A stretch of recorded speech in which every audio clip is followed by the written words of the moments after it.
Hello বন্ধুরা, AB Bangla YouTube চ্যানেলে তোমাদের সকলকেই স্বাগত জানাই।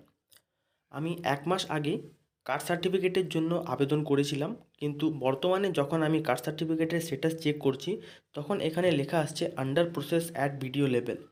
তো এই আন্ডার প্রসেস অ্যাট ভিডিও লেভেলের মানে কি এবং কি করতে হবে বা কি করণীয়, সেই সমস্ত কিছু বিষয় নিয়ে আমি আজকের এই ভিডিওটিতে আলোচনা করব।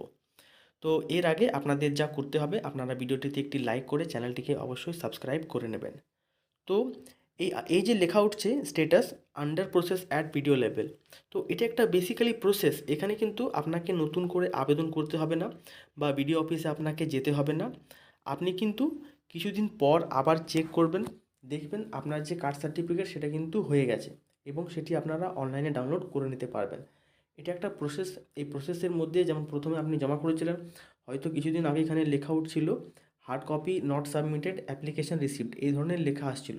কিন্তু এখন যখন আপনারা চেক করছেন বর্তমান সময়ে, তখন লেখা আসছে under process at video level. তো এই ক্ষেত্রে আপনাকে নতুন করে আর আবেদন করতে হবে না, আর আপনাকে বিডিও অফিসেও যেতে হবে না। আপনি কিছুদিন অপেক্ষা করুন এবং কিছুদিন পরে যখন চেক করবেন, আপনার কাস্ট সার্টিফিকেট কিন্তু হয়ে যাবে।